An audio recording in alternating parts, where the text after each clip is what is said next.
Halo Alcita, balik lagi ke channel Alceti Dhamma Channel.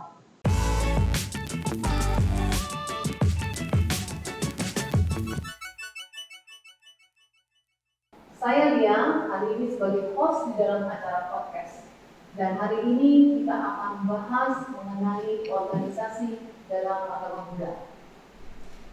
Kedatangan narasumber kita yang sangat hebat, sebagai motivator, sebagai trainer, sebagai public speaking, dan sebagai dhammaduta ada satu kebahagiaan dalam acara podcast ini. Dan narasumber kita yaitu Romo Randi Tunggele. Halo Yang Mulia. Ya, salam dalam. Salam dalam. Apa kabar hari ini? Sehat luar biasa, Ibu gimana? Ya, saya juga sehat. Jadi saya ingat kembali ya bahwa Romo Randi ini adalah salah satu guru saya yang membuat saya jadi berani sebagai public speaking-nya masih kecilan. Tapi sudah punya suatu sedikit pedoman bagaimana menjadi public speaking yang baik. Dan ini adalah salah satu reunian saya. Nggak sembarangan loh mengundang Romo Randi Tunggele gitu ya. Dan Romo hari ini kita sama-sama mendapat kesempatan nih dari Alceti. Kita membahas mengenai organisasi di dalam agama Buddha. Menarik sekali ya. Nah sebenarnya kalau menurut pandangan Romo, organisasi itu dulu kita membahas organisasi. Organisasi itu sebenarnya apa nih? Sebelum kita masuk ke yang mudah. Yang perlu kita kenal secara umumnya atau misalnya di kalangan kita, organisasi merupakan suatu kumpulan atau daripada himpunan kumpulan yang memiliki sistem, ya kan organ. Nanti kan ada kepala sampai badan gitu ya, daripada yang pimpinannya dan anggotanya. Tujuannya untuk organisasi ini ya tempat orang-orang yang memiliki kesamaan tujuan, kesamaan visi atau misi untuk berhimpun untuk bagaimana menyalurkan dan mewujudkan apa yang menjadi tujuan mereka. Dan kita bisa melihat di dunia kita ini banyak sekali bentuk-bentuk organisasi dan banyak juga namanya visi atau misi dan tujuan dari organisasi berbeda-beda seperti itu kami ya. Nah, sebenarnya kali yang Bapak akan ditanyakan oleh saya ya, tapi karena kita memandang sudut organisasi di dalam agama Buddha dan nanti sebagai Buddha mungkin ada umum sedikit gitu ya. Saya mau nanya dulu. Nah, dalam sejarah dalam agama Buddha, sebenarnya pada saat itu waktu zaman Sang Buddha dulu, kita sebenarnya sudah ada organisasi juga. Iya, kalau kita melihat dari kehidupan atau di masa Siddhartha pertama yang masa Buddha, sebenarnya tentu masa itu ada organisasi. Karena Siddhartha sendiri lahir di kerajaan sebagai putra raja. Kerajaan itu kan tentu bentuknya organisasi ya, organisasi pemerintahan yang berbentuk kerajaan, di mana dipimpin oleh seorang kepala yang namanya raja dan tentu ada bagi-bagi pemerintah lainnya. Jadi Siddhartha sendiri besar di keluarga kerajaan yang tentu mengenal dengan baik tatanan organisasi. Ya, beliau sebagai putra ya, putra kota sebagai pangeran juga bagian dari organisasi itu. Itu yang ada di masa itu. Jadi kalau kita melihat Siddhartha, di masa Siddhartha ada nggak organisasi jelas karena beliau dari kerajaan dan ada kerajaan-kerajaan lain juga sepanjang perjalanan Siddhartha setelah menjadi Buddha pun kita ada beberapa kali Siddhartha bertemu dengan raja-raja. Nah itu tentu adalah bentuk organisasi khususnya berbentuk kerajaan yang di masa itu. Seperti itu di masa Buddha. Untuk pada saat itu kan seperti tantangan dalam kerajaan ya, pasti semua ada kendala. Ya. Mungkin entah dari zaman dulu sampai sekarang pasti kendala itu akan ada. Dan saya melihat sendiri bahwa organisasi itu yang pernah saya rasakan dan saya jalani sampai sekarang juga saya melihat dan mendengar ternyata berorganisasi itu tidak mudah. Karena kita itu kan adalah satu kumpulan daripada orang-orang yang mungkin mempunyai satu tujuan yang sama, tapi kita juga masing-masing mempunyai ego. Nah, bagaimana nih Romo? Saya rasanya dalam berorganisasi kadang-kadang agak sedikit kurang nyaman, supaya kita bisa saling merangkul dalam menemukan satu tujuan dan kita bisa sama-sama saling punya pengertian bagaimana nih sebaiknya nih. Nanti kita akan masuk lagi ke dalam organisasi juga yang begitu banyak.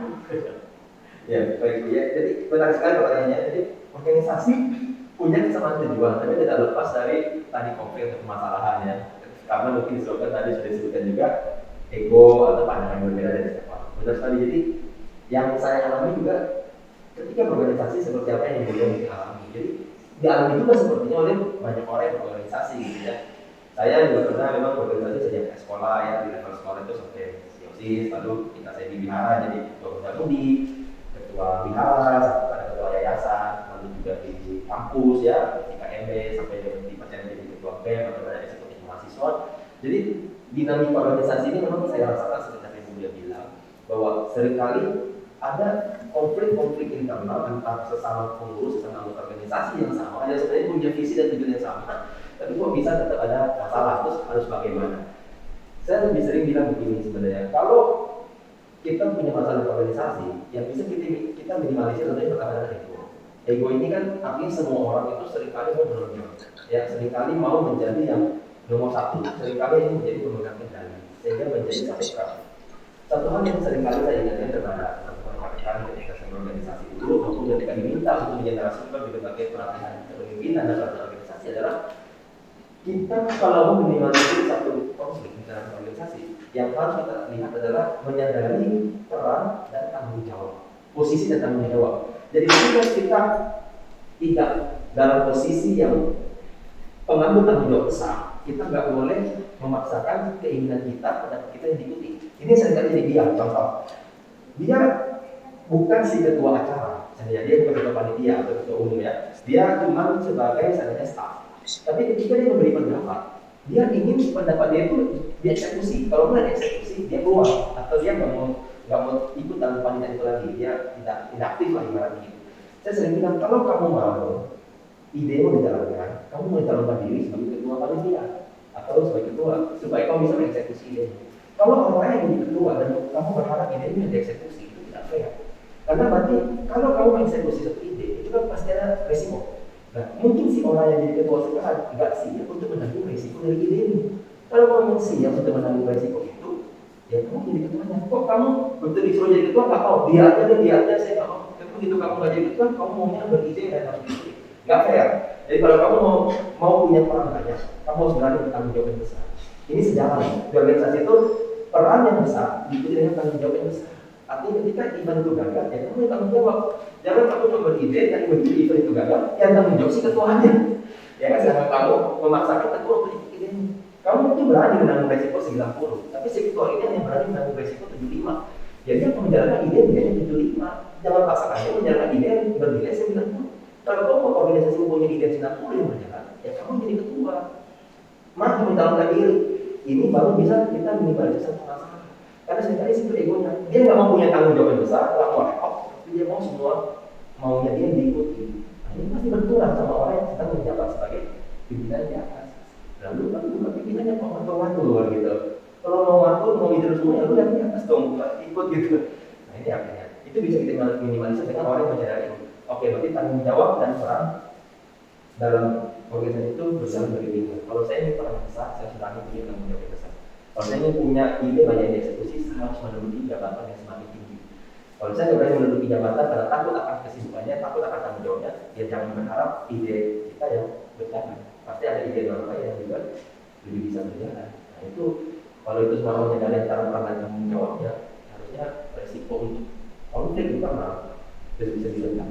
Ya, karena masing-masing akan tahu posisi. Oh ya, saya sebagai staff, nanti saya harus tunduk pada atasan gitu loh. Jadi kalau saya sebagai atasan, nanti saya harus jadi memikirkan bagaimana arah organisasi ini biar tetap bertahan. Ya kan? Kalau masing-masing berjalan di relnya, harusnya tidak akan terjadi banyak benturan. Yang saya kira adalah yang atas nggak mau memikirkan, yang bawah maunya dominan, tapi dikasih jabatan yang nggak mau, nah seterusnya akhirnya kacau seperti itu. Ya Romo, terima kasih tadi atas jawabannya ya. Tapi saya ingin menanyakan juga dan menambahkan juga. Berarti tadi yang kamu katakan bahwa yang kepemimpinan bisa ada seseorang yang saya mampu nih 90%, saya mampu nih 75%, kan Romo mengatakan seperti itu. Tetapi seorang pemimpin itu sangat berpengaruh kepada pengurus-pengurusnya. kalau kita sebagai pemimpin kita mampu, kita punya keyakinan, tetapi pengurusnya tidak mendukung. Nah, itu kan juga bisa dilihat dari latar belakangnya, pendidikannya, dan kadang-kadang ada dalam organisasi itu yang kita nggak tahu tujuan dia itu sebenarnya pelihara akan mau nyari tenar atau mau nyari teman atau benar-benar mau dalam damai, kita kan nggak tahu. Itu pun sangat sulit, Romo, gitu loh. Jadi menurut saya memang itu kita butuh satu keseluruhan yang saling menyambung.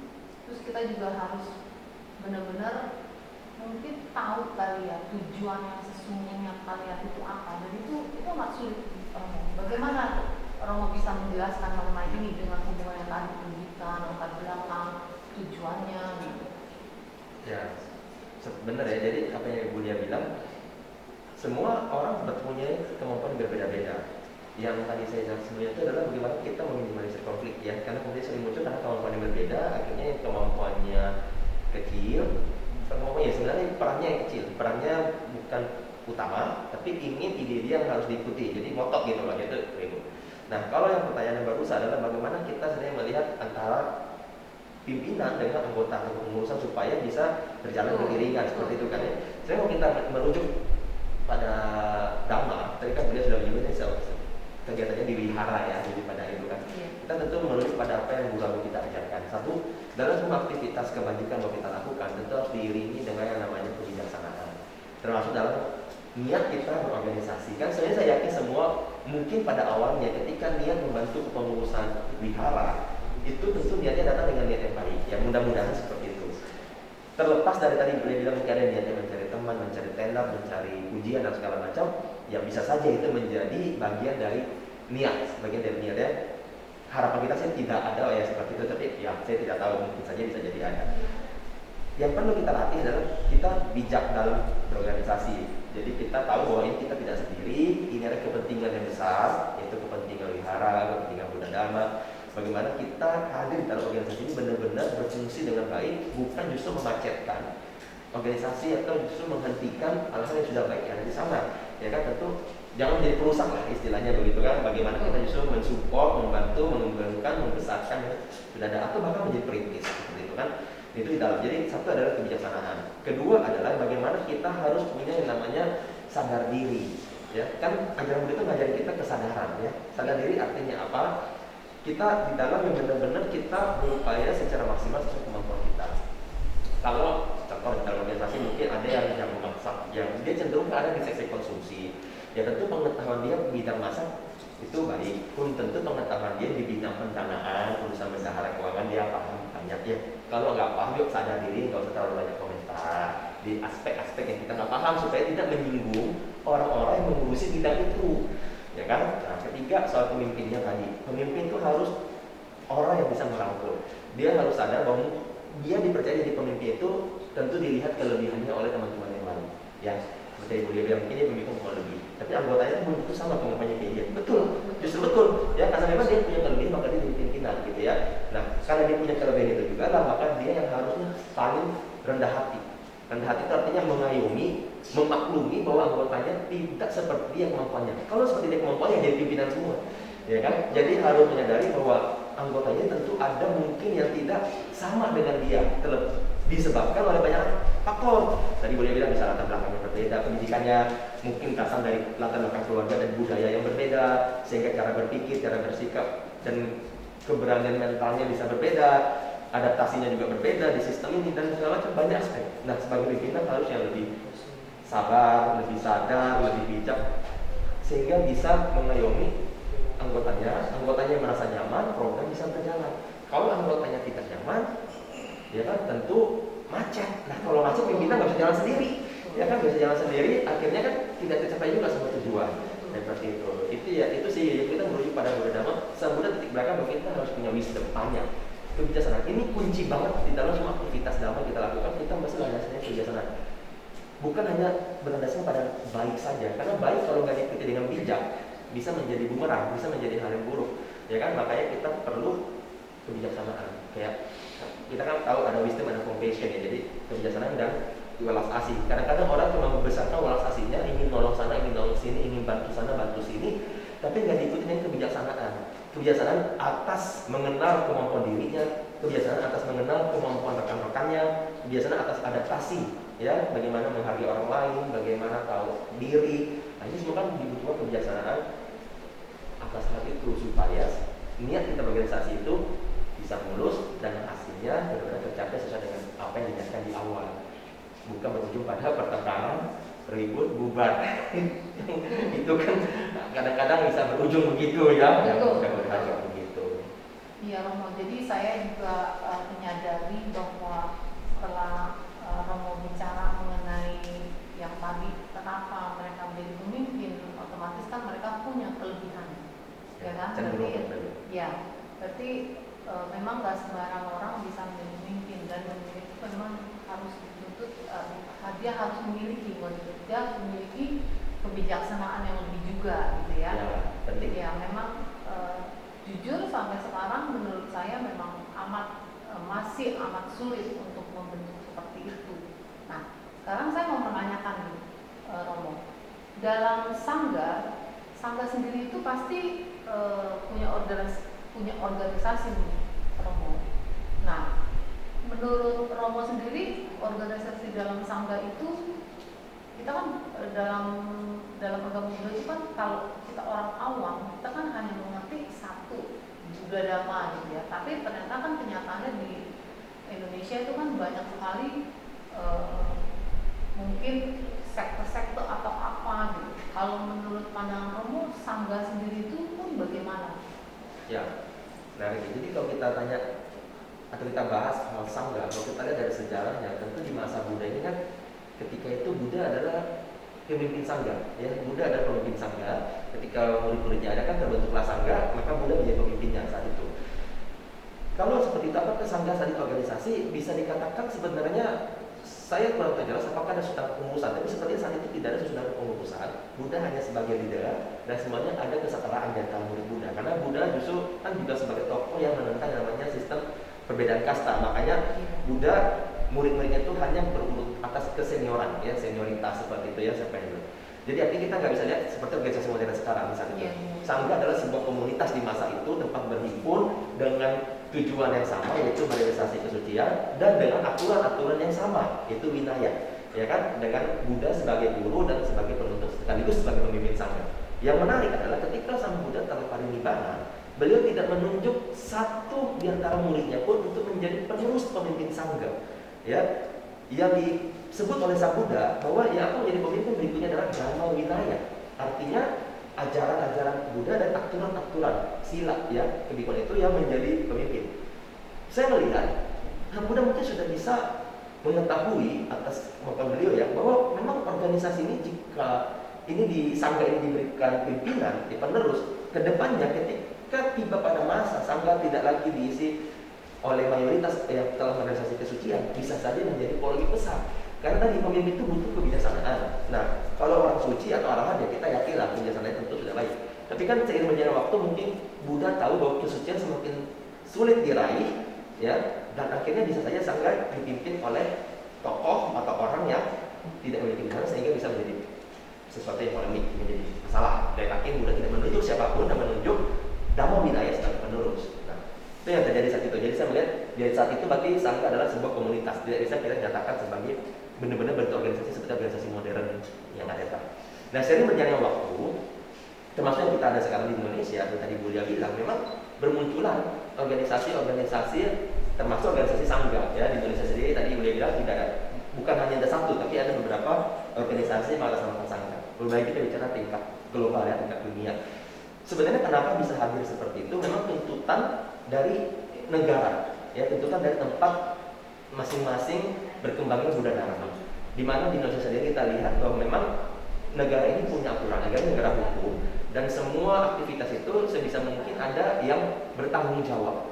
Nah, oleh karenanya semua aktivitas keagamaan pun harus ada badan yang bertanggung jawab. Nah, dari situlah kita melihat mungkin jika bakal lahirnya organisasi-organisasi Buddhis, termasuk organisasi yang khusus menaungi dan mengurusi sangga. Nah, kenapa bisa juga mungkin menjadi berbeda-beda? Begitu karena kalau kita lihat Buddha Dhamma telah berkembang ribuan tahun ke berbagai tempat, sehingga beradaptasi dengan banyak budaya yang berbeda. Ya ini yang bisa menimbulkan banyaknya aliran atau sekte yang tadi Bulia bilang yang ada hari ini. Nah, perbedaan-perbedaan sekte atau aliran ini yang disebabkan oleh perbedaan budaya tempat Buddha Dharma ini berkembang saat itu. Ada yang berkembangnya ke Asia Selatan ya, Sri Lanka dan segala macam. Ada yang berkembangnya ke Asia Timur ya di Tiongkok, Jepang, ada juga yang ke Tibet, ada yang ke Asia Tenggara di Thailand dan lain sebagainya. Tentu budaya dari setiap negara ini kan sudah berbeda sebelum Buddha Dharma hadir di sana. Nah, ketika Buddha Dharma hadir di sana, menyesuaikan dengan budaya setempat, timbullah bentuk-bentuk agama Buddha yang baru. Ajarannya sama, tapi bentuk-bentuk adaptasi dengan budaya yang berbeda ini tentu menghasilkan ciri atau warna yang sedikit berbeda ya. Disebut warna itu artinya ya bentuk luar yang berbeda gitu ya, karena adaptasi budaya. Dan memang itu dibolehkan kan oleh Sang Buddha. Sebenarnya Buddha Dharma berkembang ke berbagai negara menyesuaikan dengan budaya setempat agar mudah diterima, mudah dipahami. Nggak apa-apa beradaptasi dengan bahasa, beradaptasi dengan budaya, karena tujuannya adalah Dhamma ini harus bisa dipahami oleh setiap orang, dapat dipraktikkan dan membawa manfaat. Nah, karena memang diberi keleluasan untuk dapat beradaptasi dengan budaya dan bahasa setempat, timbullah berbagai versi budaya-budaya, tradisi-tradisi Buddhis. Dan ketika tradisi-tradisi ini dari negara asalnya itu masuk ke Indonesia, ya mereka membentuk komunitas ya, karena mereka tentu punya tata cara yang berbeda dengan yang datang dengan tradisi lain. Jadi mereka membentuk komunitasnya sendiri untuk bisa merawat tatanan dan tradisi yang ada dari silsilah mereka. Nah, akhirnya muncullah beberapa bentuk organisasi-organisasi sangga yang ada saat ini, yang dimana beliau-beliau ini, tentu guru-guru Dhamma kita ini adalah berhimpun untuk tujuan melestarikan Buddha Dhamma, melestarikan ajaran Buddha bersama-sama ya. Mereka juga tentunya bagaimana bisa membantu pengembangan Buddha Dhamma di tanah air. Mereka membentuk organisasi karena memang sudah terdaftar secara resmi ke negara. Di situ ada muncul jabatan ketua, dewan penasehat, yang mengurus ini begitu, pemimpin-pemimpin setiap provinsi, perpanjangan tangan dari pusat untuk membina wilayah. Jadi kalau kita bicara sekarang, masa sekarang adalah bentuk organisasi, ya benar-benar organisasi, ada badannya gitu ya, ada badan organisasi. Karena kebutuhan zaman dan kebutuhan banyak oleh negara yang mengharuskan membentuk organisasi resmi supaya kita terdaftar. Kalau di Indonesia itu ya terdaftar di Kementerian Agama melalui Ditjen Bimas Buddha. Nah seperti itu Bu ya. Kalau kita melihat kenapa organisasi. Sebenarnya kalau banyak nggak masalah, selama bisa saling berjalan beringat, menerima perbedaan yang ada dan memaklumi bahwa memang berbeda-beda ya, karena datang dari perkembangan tradisi yang berbeda di masa itu. Seperti itu sih. Kalau saya melihat ya, ada segi positif, ada segi negatif juga. Sebenarnya kalau untuk orang awam yang misalnya kita nggak ngerti apa-apa nih, ada sedikit jadi timbul kebingungan. Jadi seakan-akan dikotak-kotakan nih agama Buddha. Sebenarnya itu di sisi negatifnya itu kita merasa seperti kalau kita pelihara atau pelihara A atau pelihara B itu ada, mungkin kalau di kota itu nggak terasa ya, karena kita masing-masing kan punya pengetahuan pendidikan yang lebih lah misalnya gitu ya. Tapi ada satu pengalaman saya waktu saya pergi ke satu desa di sana, mereka kan mungkin ya, mereka, saya yakin banget itu adalah turun temurun zaman Hindu Buddha. Mereka adalah benar-benar masih asli ya, mereka semua beragama Buddha. Nah, mereka sebenarnya nggak mengerti mengenai organisasi, tetapi efek dari kita banyak organisasi ya, itu kadang-kadang menimbulkan kebingungan kepada mereka. Jadi saya tuh sebenarnya yang mana, gitu kan? Padahal mereka tidak mengerti organisasi itu apa. Karena yang saya tahu secara saya pribadi pun, jujur saya juga bingung gitu ya. Karena organisasi dalam agama Buddha itu begitu banyak. Akhirnya saya cuma mengambil satu kesimpulan bahwa saya datang pelihara, saya hanya mau berdoa. Saya hanya mau bagaimana saya bisa berbuat baik. Gitu ya. Jadi sebenarnya ini merupakan satu kendala. Saya jujur aja merupakan satu kendala juga dalam pengembangan agama Buddha. Kenapa sih kita nggak bersatu? Gitu? kenapa sih organisasi kita tuh begitu banyak gitu? Yang membuat akhirnya kita bingung karena tata cara masing-masing itu juga ada sedikit perbedaan. Kenapa kita mau bersatu? Kenapa kita mau merangkul? Nah itu yang mungkin itu PR buat yang atas-atas kali ya. Tapi saya adalah salah satu suara yang mengungkapkan bahwa bagaimana kita kalau kita boleh kita mencontoh dari agama sebelah gitu ya. Maksudnya satu, kita bisa sama-sama merangkul dimanapun, ada di wilayah manapun, ada di negara bagian manapun, satu. Kok kita yang diajarkan mengenai cinta kasih, diajarkan mengenai welas asih, metafor yang kita gitu ya. Kenapa kita di kota-kota? Itu satu pertanyaan saya loh. Bagaimana mungkin Romo bisa memberikan sedikit penjelasan gitu, dan bagaimana juga pandangan Romo mengenai hal itu, supaya kita nih yang umat awam biasa nih, kita nggak bingung. Sebenarnya kita yang jadi bingung loh. Iya. Jadi apa yang dibingungkan oleh Ibu Lia diceritakan tadi alami, ya memang banyak dialami juga memang oleh umat ya. Jadi apa yang Ibu Lia sampaikan itu bukan hal baru ya, banyak umat-umat kita memang juga yang melakukan hal yang sama. Tapi yang perlu kita sadari dan saya sampaikan sebelumnya juga, memang organisasi adalah sebuah keniscayaan. Di era sekarang, khususnya di negara kita, negara hukum yang ada aturannya, semuanya memang arahnya harus organisasi ya. Jadi negara menuntut bahwa kalau dia terbentuk organisasi, bahkan kalau izinnya tidak resmi atau tidak itu izinnya bisa dicabut dan segala macam, bisa terjadi pembubaran dan segala macam, aktivitasnya bisa dihentikan. Jadi kita juga sebagai bagian dari negara Indonesia, negara hukum, tentang hukum, ikuti administrasi yang ada. Tapi yang tadi yang poin yang dititik beratkan adalah bagaimana sih, kenapa kita nggak bersatu saja seperti yang lain, terus bagaimana menyikapi perbedaan-perbedaan yang ada. Itu mungkin coba saya memberikan pandangan saya, mudah-mudahan ini bisa menjadi satu titik terang ya bagi umat-umat, bagi teman-teman yang tadi boleh ceritakan yang mungkin mengalami kebingungan harus bagaimana. Perlu saya luruskan dulu sedikit bahwa sebenarnya yang terjadi perbedaan aliran atau sekte bukan hanya agama Buddha, semua agama khususnya dari Indonesia. Kalau kita tanya pada pemuka-pemukanya, mereka juga terjadi banyak kelompok-kelompok ya, banyak kotak lah kita lihat tadi kan, banyak kelompok agama apapun ada semua ya. Kalau kita sebut agama-agama yang ada di Indonesia khususnya, semuanya ada bagiannya. Perbedaan-perbedaan aliran lah itu biasanya disebabkan oleh dari masa diajarkan saat itu ada beberapa murid. Nah, beberapa murid itu biasanya punya daya penangkapan yang berbeda untuk menjalankan instruksi dari pengajar. Nah, tentu berbeda nanti ketika dia mengajarkan lagi muridnya, jadi ada warna tersendiri baru. Nah, sebagai Buddhis, bagaimana kita melihat keberagaman dalam Buddha Dharma? Sebenarnya kalau kita berupaya untuk menyatukan menjadi satu corak saja, sepertinya saya merasa ini adalah upaya yang sia-sia. Ya, nggak mungkin kita berupaya untuk menjadikan Buddha Dharma menjadi satu corak. Kenapa? Karena justru Sang Buddha sendiri membolehkan Buddha Dharma bercorak.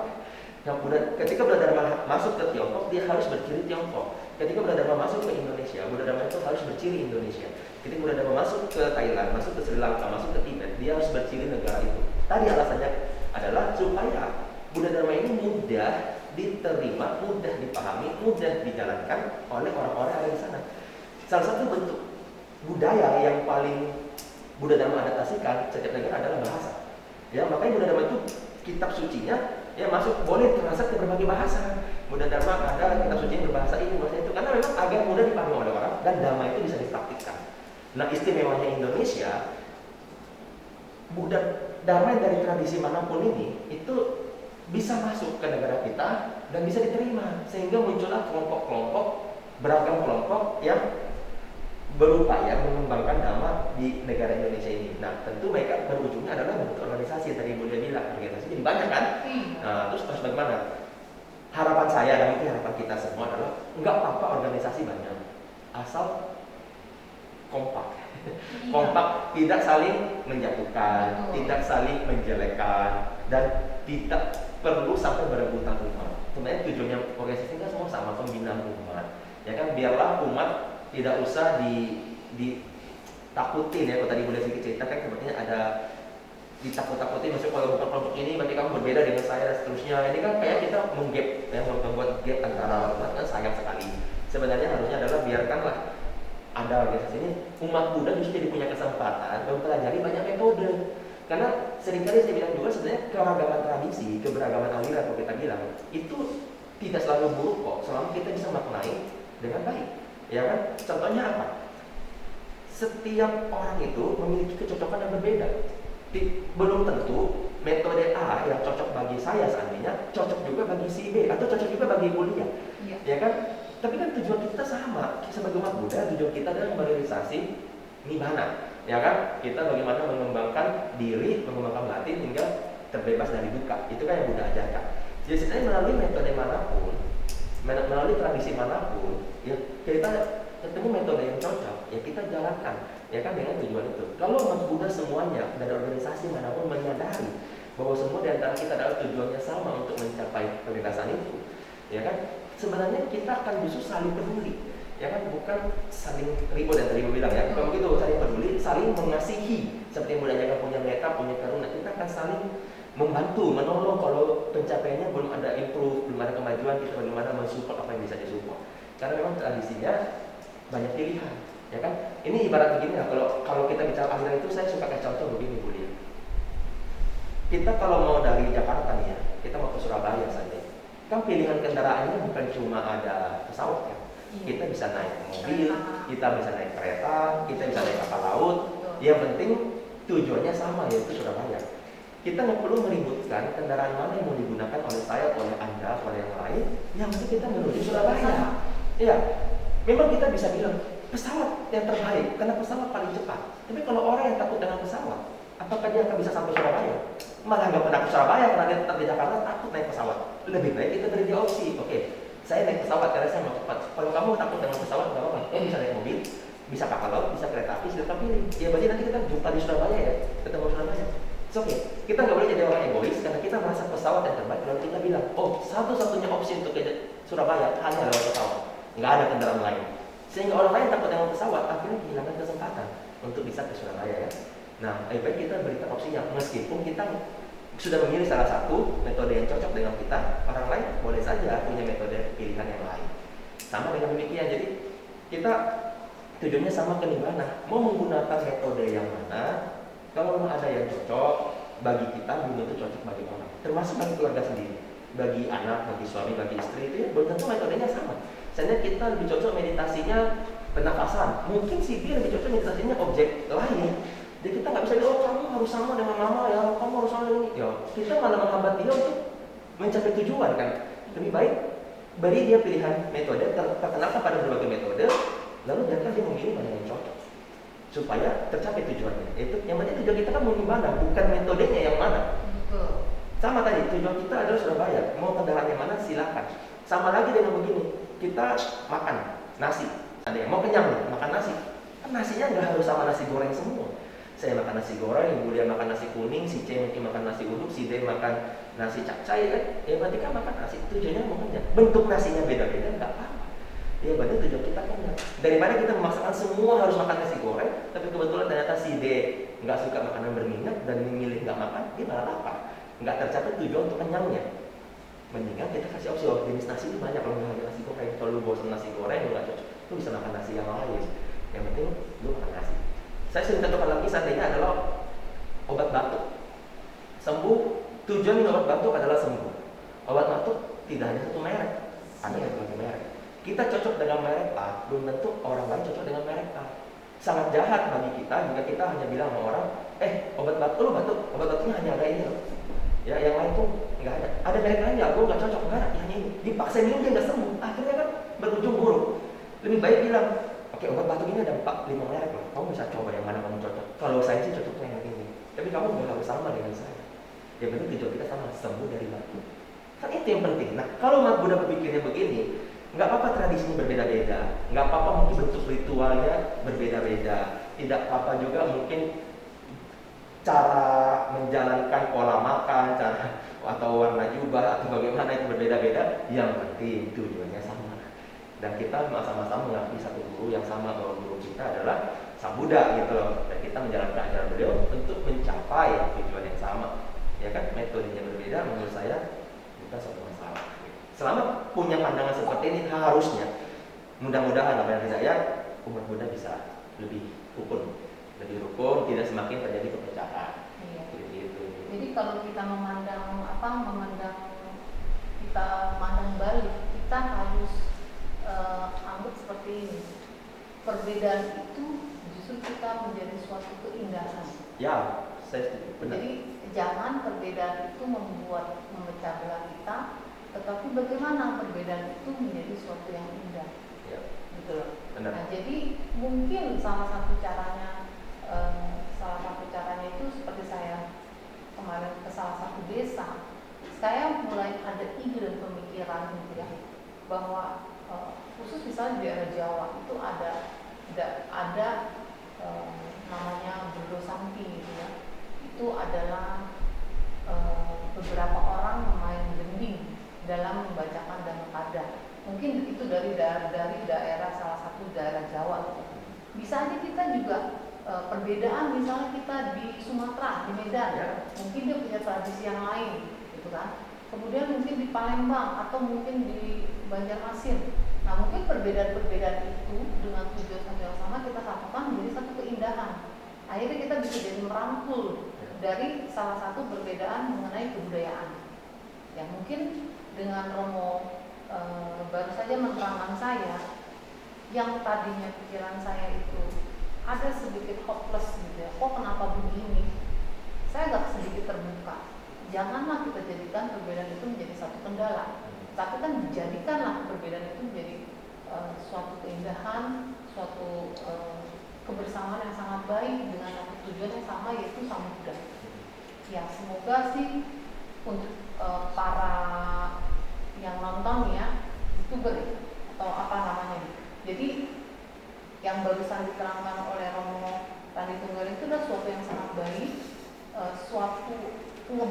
salah satu yang membuka pikiran saya bahwa jangan lupakan perbedaan ini dijadikan kendala, tapi kita jadikan sebagai satu keindahan. Dan nanti kalau misalnya Romo punya kesempatan, itu bisa juga dijadikan pengembangan untuk ke tempat wilayah-wilayah yang dimana masih ada terpengaruh dengan terkotak-kotak seperti itu, diberikan wawasan yang sangat luas. Benar. Romo, satu lagi nih pertanyaan nih, ya sebelum kita tutup. Nah, organisasi itu kan tidak akan pernah lepas dari unsur politik. Bagaimana Romo memandang antara keterkaitan organisasi dengan politik? Ya, jadi saya setuju sih, organisasi tentu terlepas dari politik, karena politik sendiri bentuknya yang melalui partai politik tentunya itu adalah organisasi, dan tujuan orang berpolitik juga tentunya untuk nanti masuk ke jajaran pemerintahan ya, baik itu eksekutif atau legislatif, dan itu juga merupakan wujud dari organisasi. Jadi memang tidak lepas, kalau keterkaitan organisasi dengan politik ya tentu tidak lepas. Memang kapasitas hari ini ya, mungkin saya mau, karena ini pertanyaan penutup Ibu ya, jadi saya lebih titik beratkan, kalau ya ada di antara kita sebagai umat muda yang ingin berpolitik, apakah boleh? Ya tentu boleh saja, tidak ada masalah. Karena memang untuk membangun bangsa, ya salah satu jalurnya bisa melalui politik ya, untuk kita bisa duduk di bangku pemerintahan, bisa mengurusi undang-undang, sehingga bisa mengurusi negara. Cuma tentunya sebagai umat muda, ketika nanti ingin berpolitik, kita mesti mengingat tetap berpegang teguh pada Dhamma Ajaran Sang Buddha. Apa yang perlu kita pegang? Pertama tentunya moralitas atau sila. Ya, bagaimana kita harus tetap jujur, tidak mengambil yang bukan hak kita, termasuk kita katakan dengan istilah korupsi, gitu kan? Tidak menyalahgunakan jabatan untuk hanya kepentingan pribadi. Nah, kita memegang sila dengan baik. Yang kedua tentunya kita harus memegang dengan baik adalah diri dan otapa. Diri itu kan rasa malu untuk berbuat yang buruk, ya kan? Otapa rasa takut akan akibat dari perbuatan buruk. Ketika kita punya diri dan otapa ini, tentu kita kan senantiasa ngerem dari perbuatan-perbuatan buruk yang tidak semestinya kita lakukan. Apalagi jika sudah menjadi tokoh politik, nanti seandainya menjadi pejabat, sadarlah bahwa atas kepercayaan yang diberikan itu, teman-teman ini sudah menjadi panutan. Ya, panutan bagi banyak orang, bukan hanya panutan bagi umat muda loh. Panutan bagi banyak orang yang sudah memberikan kepercayaan untuk menjadi pimpinan di partai politik, atau untuk menjadi anggota dewan, atau untuk menjadi mungkin gubernur, wali kota, atau lain sebagainya. Nah, peganglah itu baik-baik, tunjukkan ya kepercayaan itu dibayar dengan benar-benar hal yang baik. Nah, mudah-mudahan kalau teman-teman nanti ya, para cetas ini, para umat muda pun ingin berpolitik dan kita memegang sila serta hiri otapa sebagai landasannya, saya yakin ya akan berjalan dengan baik dan mungkin bisa memberikan kontribusi bagi perkembangan agama bangsa dan negara kita, Bu Lia. Ya, jadi para peceter semua, terutama nih anak-anak muda yang sekarang saya lihat sudah mulai banyak berkembang, dan saya juga sudah yakin berbeda dengan zamannya saya. Anak-anak muda sekarang harus lebih berkembang, dan mudah-mudahan ya Romo, untuk anak-anak muda sekarang tuh ada yang bisa masuk ke dalam organisasi kepemerintahan atau sebagai pemimpin lah, jadi sebagai panutan untuk kita ya. Jadi kita juga berdoa ya Romo ya, semoga anak muda sekarang ini lebih maju lagi. Lebih berkembang. Sebenarnya salah satunya adalah Romo sendiri. Ini udah salah satu kebanggaan daripada umat Buddha ya. Kita punya motivator aja itu kita udah bangga banget gitu. Dan semoga ada anak-anak muda seperti Romo Tunggeleng yang lain. Ya, kita tentu poinnya itu kan berperan di peran masing-masing, Bu Lia ya. Mungkin teman-teman berperan sebagai politikus, ya silakan jalankan. Jadi artinya gini, ini penting sekali. Setiap kita itu jalankan peran kita sebaik mungkin. Kayak saya tidak ada di ranah politik, dan saya juga tidak menjadi bagian dari salah satu organisasi apapun di Buddhis. Jadi saya berperan adalah sebagai Dhamma Duta, bisa mengisi kegiatan Dhamma, sharing Dhamma di semua wihara, semua aliran, semua organisasi. Betul. Nah, yang menjadi pengurus, ya jalankanlah peran itu dengan baik juga. Bagaimana wihara atau organisasi yang dipegang itu bisa membuat program-program yang bermanfaat bagi pengembangan Dhamma. Dia memilih peran sebagai politikus, yang tadi tampillah, berikanlah sumbangsilah untuk bagaimana memberikan undang-undang atau hal-hal program-program nyata untuk perkembangan agama bangsa dan negara, khususnya Buddha Dhamma. Jadi kita semua peran bisa kita gunakan untuk praktik Dhamma, bisa kita gunakan untuk yang kebajikan, tergantung landasan apa yang kita pegang. Makanya mari kita pegang Dhamma, khususnya sila, diri atau tapak. Pasti akan berjalan dengan baik di semua peran yang kita jalankan. Oke, terima kasih para presenter yang telah menyaksikan acara ini. Jangan lupa subscribe, like, komen, dan share video ini kepada orang-orang terdekat agar Dhamma kita tetap lestari. Sampai jumpa di episode selanjutnya. Terima kasih. Namo Buddhaya.